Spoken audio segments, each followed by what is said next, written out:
Meanwhile, at the Grand Promenade, Nellie's on her iPhone, leaving Eric a voicemail. Eric, when you get this, please call or text me. I got a proposition in mind for you. And as Carly came to the table where Natalie is, just as she hung up and put her iPhone on the table.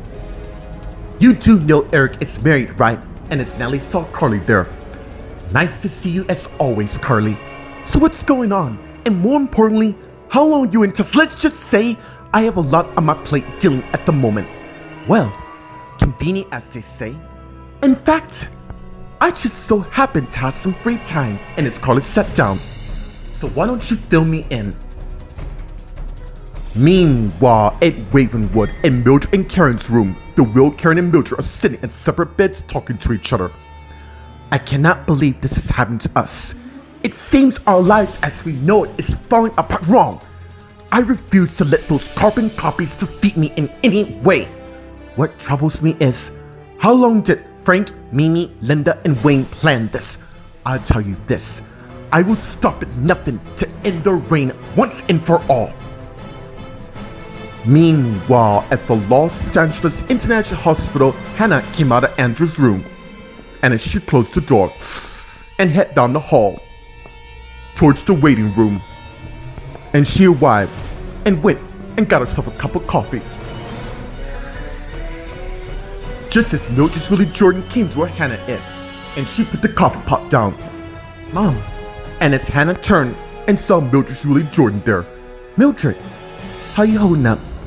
I don't know. I feel so damn powerless when my husband's lying in that bed fighting for his life. And as Hannah put her cup down and went and hugged her daughter and pulled back. Hey, he will pull through. Andrew's a strong person and the love of your life. More importantly, the love you two share will conquer upon anything. Thank you. I'm gonna go sit by his side. Okay. And as Jordan turned and walked away, just as Greg came to where Hannah is, who saw him. Greg, what's going on? I was kinda hoping you and I have a little chat. I need to ask you some questions. Meanwhile, at the Leaving Book Cafe, Cassie's waiting till Leo came to where she is. And she saw him. Leo, it is so good to see you again. Drop the act, Cassie. Or if I were you, I wouldn't want to finish that sentence. You don't scare me, so drop the drama and tell me what the hell do you want. I heard you're interested in pursuing Tamara. Even though, let's get something clear right now. My mission and what I do is none of your damn business. So unless you want me to dig into yours, stay the hell out of mine. Meanwhile, at the Grand Pub, Jennifer and Eddie are talking. That was a wonderful first date. Who knew you could be romantic? Truth be told, I haven't really had a romance in a long time. Oh, sounds to me serious. It was, but it didn't work out. It turned out she never trusted me to begin with. In fact, she even had a test for me. Well, I'm for one glad she's not in town. Actually, you know her quite well. What do you mean? She happens to be Chad's current girlfriend. Meanwhile, at the Palmdale Witch Manor in the living room, Patrick's writing in his notebook. Just as Rachel came in, and Patrick saw his mom. Have you seen your father? I mean, Aaron. No. What's going on? I'm getting the strangest feeling that my husband might be in danger. Meanwhile, at the Good Charm Manor in the front area, Carrie, Julie, Susan, and Stefan are talking. Sounds to me your plan is solid proof. Oh, it is. Who knew this life would be so damn easy? You deserve it, and now it's time to celebrate your victory. Yes. And as Susan has some flashback talking to Jordan, if you value everything you have, you'll move up Taya's trial. You really are a monster. Trust me when I say you haven't seen anything yet. And as the flashback ends. Alright, I gotta go do some damage control, but I'll text you afterwards. Sounds good to me. And as they begin kissing each other. And pulled back. And as Stefan turned and went and left the house. And as Susan thinking, well, speaking of damage control, I happen to have my own to take care of. And as Susan turned and head back in the living room. and went and got her purse along with her iPhone, which she put in the purse. And then she turned and head back to the front area. Just in time to see Aaron close the door and turn and face Susan. Hello, Mom. I'm sorry. Are you in a rush? Yes, I am. It so happens I have places to be right now. So excuse me, I'm sure you do. The only thing is, I really don't give a damn because you're not going anywhere for the matter till you tell me who you really are.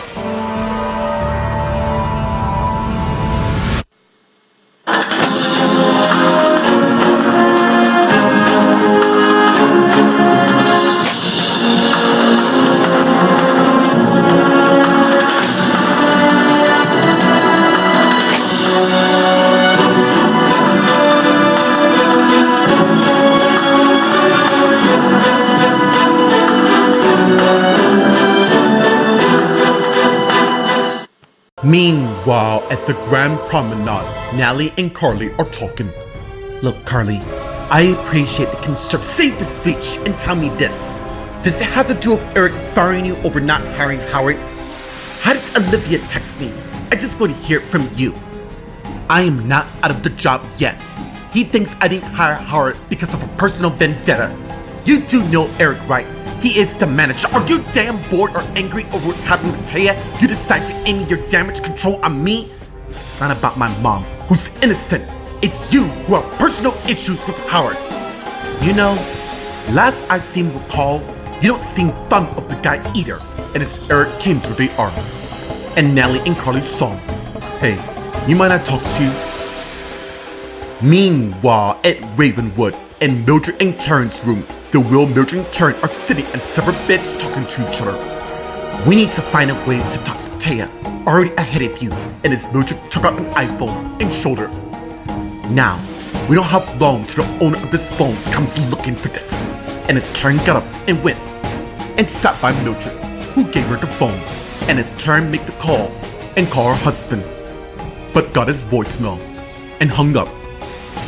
You didn't leave a message. Why? I don't want my other half to feel that she has to be worried. And as Karen decided to call another person named Taya, who answered, I heard what happened. Are you two? We're fine. At least for now. And as the guard came in and saw what's going on. Meanwhile, at the Los Angeles International Hospital in the waiting room, Hannah and Greg are talking. Okay, what's this regarding to? Mimi's death. I've already answered most of your questions, true. What about this? It seems a witness happened to spot you, and I assure you that we have nothing to do with Mimi, true. But you and your friend allegedly broke in just to confront her, no? I'm not liberty to say this at this time. Come on, Hannah. We both know how this works, so why don't we skip all that to the truth matter? Look, I told Mimi she's not gonna get away from excuse me, and as she came through the R. Are you gonna arrest her? Cause if not, you're done. And as Greg and Hannah saw Ashley. Meanwhile, in Andrew's room, Andrew's lying in a coma with Mildred Willie Jordan sitting by his bedside. And as Ryan came in, and as he closed the door, and went to where his daughter and Andrew is. How are you? And as she saw Ryan, I'm trying so damn hard to keep together right now. And as Jordan got up and turned and faced him, and as Ryan went and hugged his daughter, and as he instantly sent some odd and pulled back, and as she sent some wrong with him. You okay? Yeah. Look, you know if you need anything, thanks Dad, but I'm where I need to be. It's crazy, you know, just when you have it all, it's instantly taken away. I know, but it doesn't make us weak. And as Jordan thinking, it will when your entire clan gets permanently erased from existence.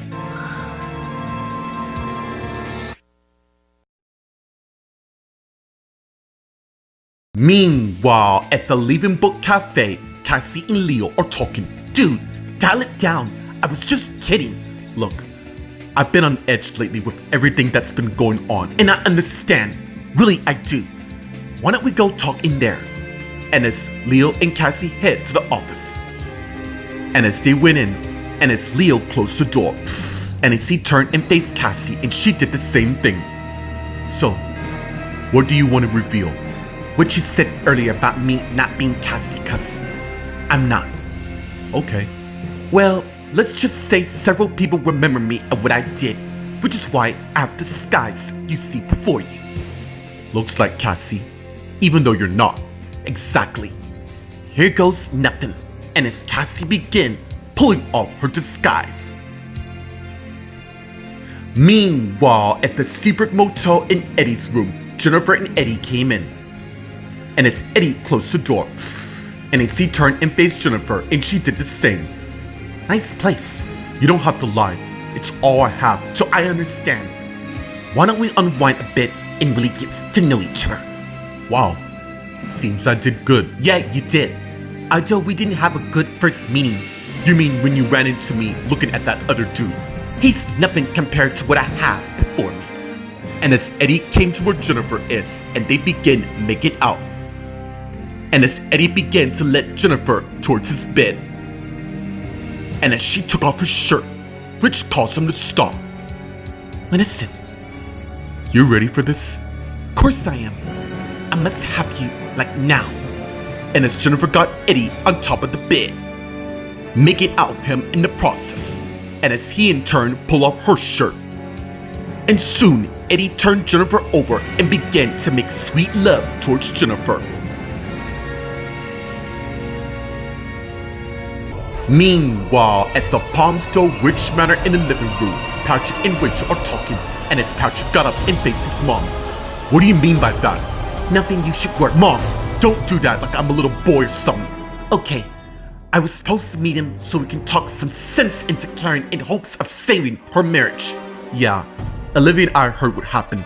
Not to mention the news about the doppelgangers posting with something very dodgy is going on. Hey, and as Patrick came to his mom, you needn't worry, okay? Dad, as in your husband, is fine along with everything else. Thank you for that. Look, I'm gonna head over there. If you see him, I'll let him know. Thanks. And as Rachel turned and went and left the living room, just as Joseph came in and Patrick saw. Meanwhile, at the Good Charm Witch Manor in the front area, Karen, Lou, Susan, and Aaron are talking. Seriously? You know damn well who I am right now. Do you know who you are? Yeah, I'm Karen Good Charm, your birth mom. You would think that I would have some sort of sympathy after finding out there's a person trying to impersonate me and all. Really?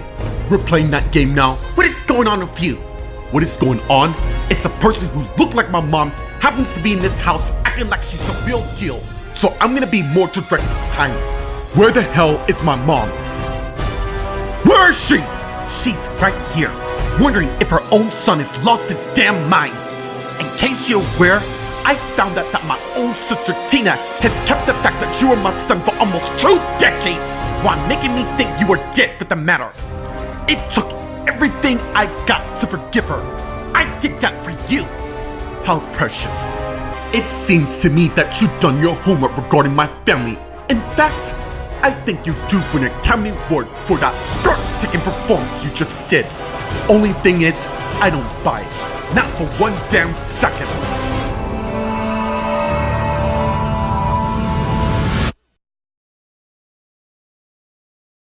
Meanwhile, at the Grand Promenade, Natalie, Carly, and Eric are talking. Sure. Well, I better be going. My husband's probably wondering who I am. Yeah, we need to talk about your sudden marriage to a guy. But I'm gonna say this as nice as I can. Stay the hell out of my marriage. As far as I'm concerned, you were my parent earlier in my days, so don't start trying now. Excuse me. And as Carly got up and turned and walked away, just as Eric sat down and faced Natalie. You seem to get a lot of people wild up lately. We both know why you're here. Howard, he does not deserve to work. Last time I checked, hiring's not your job description. You may be the manager, but I'm the head manager who makes all the decisions on who work at the pub or not. And speaking of the matter, I do not authorize for a certain person named Leo Carpenter to work. We were short-staffed. It doesn't matter. You don't hire people, I do. And based on the recent action, I'm gonna have to try to convince Olivia to work again. And also, I will have Howard work here as well, and as of now, you no longer work at the Grand Pub. Meanwhile, at Ravenwood in Mildred and Karen's room, the Will Mildred and Karen are surprised by the guard. Well, what do we have here? And the guard came and grabbed his iPhone from Karen and hung up. You do know that's gonna cost you. We didn't do anything, no! You took something that wasn't yours to begin with. And as he got Mildred up and let her out of the room, your room is ready. And as he continued to leave Mildred out, but he stopped and turned and looked at Karen. When I come back, you will be dealt with. And as the guard turned and let Mildred out of the room, just as Karen got up and headed to the door. No! Mildred can't do this! And as she arrived, just as two more guards got her and led her towards her bed and began holding her down. Get me off me! And as one of them began to sedate her while she's held down. Meanwhile, next door, the guard pushed Mildred in the room, and as they closed the door, just as she came and pounded on the door. Get back here! And as Mildred turned and faced her new room. Damn them clones! Meanwhile, at the Los Angeles International Hospital in the waiting room, Ashley, Hannah, and Greg are talking. Look, Ashley, I know you're going through a lot. Do you really? Because my daughter-in-law is going to hell because she and I lost someone very close to us. And for you to accuse her and me in something that I'm just evaluating the scenario what happened with Mimi. Clearly I see, after everything her and her husband did, practically half the planet wanted her dead. So you see, Greg, our family isn't the only one. Or do we have to lawyer up to make sure you don't have to do anything, Ashley? I'm sorry for having to throw this all on you right now when I should be respecting your wish regarding your late husband. Thank you. Just to be clear, I would never stick to her lever no matter what damage she's done to me. Please excuse us. And as Ashley and Hannah turn and walk away.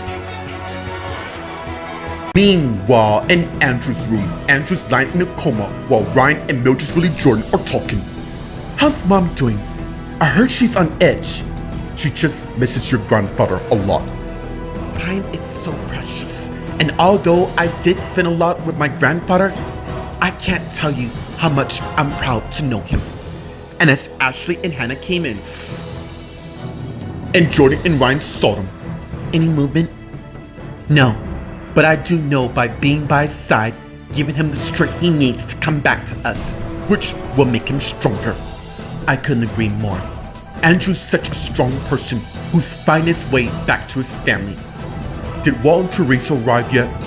We'll send them a jet to come since their flight got stuck, so they should be here between today or tomorrow at the latest.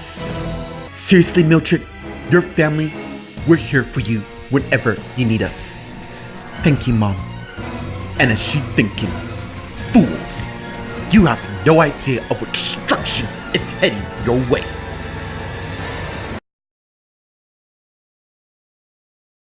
Meanwhile, at the Leaving Book Cafe in the office, Cassie and Leo are talking while Cassie's finished taking her to the skies, revealing her true nature to Leo.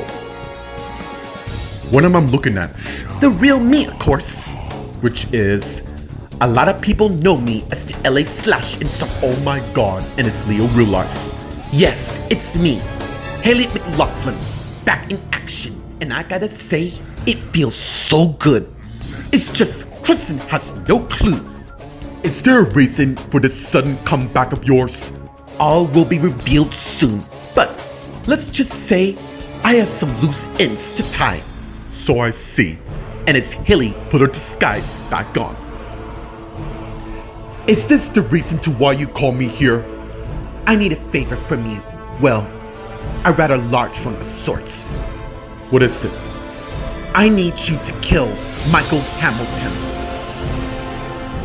Meanwhile, at the Seabrook Motel in Eddie's room, Jennifer and Eddie are lying in bed, basking after the lovemaking. I think I really see paradise. And as Jennifer looked at Eddie, and he did the same. Oh, how you figure? This feeling inside when I'm with you. Even though technically this is our first date and all. I know. It just feels so right. Same here. I don't have to worry about Katie, right? No need. When she's with Chad. Good. While we're here, I kinda have a confession to make. Let's hold out on that while we do this. And as they begin kissing each other. Soon, Eddie got on top of Jennifer and began making love to her once again. Meanwhile, at the Palmdale Witch Manor in the living room, Patrick and Joseph are talking. How's Operation Janet going? Going really good. In fact, I saw her and my so-called mom talking. She knows about you too? Yeah, which means the plan is working. Dude, this is a big risk you're taking, and I'm not referring to Janet, I know. Which means the vision I had could come true. How's things here? I was thinking about what my mom said about my dad Aaron being in danger, and now I think I kinda sense it. Is this about the news about the doppelgangers? Yeah, and I'm getting the feeling the person who's been arrested might actually be the real thing. And if so, your mom and Aaron could be in grave danger. Meanwhile, at the Good Charm Witch Manor in the front area, Clarence, Lou, Susan, and Aaron are talking. You know what? I am not gonna sit here and defend myself to you or anyone else for the matter. I'm the real Karen who's divorcing my husband. You're not gonna get away. I guess nobody in my family understands that me, myself, and I have needs of my own. Lady, get it in your head. You may look like my mom, talk like my mom, and did whatever homework you studied to be her, but bear in mind, you would never be my mom ever. I created you, and I can sure as hell destroy you. You done your theatric showdown wrong. And as Susan got her gun and aimed it at Aaron, just as Rachel came in. What the hell? And as Susan ran and grabbed Rachel and wrapped her arm around her, aiming the gun at her neck, and Aaron saw. No! Yes! It seems your wife came at a bad time, and now I'm planning to make an example to everyone in my family of what happens when someone stands in my way.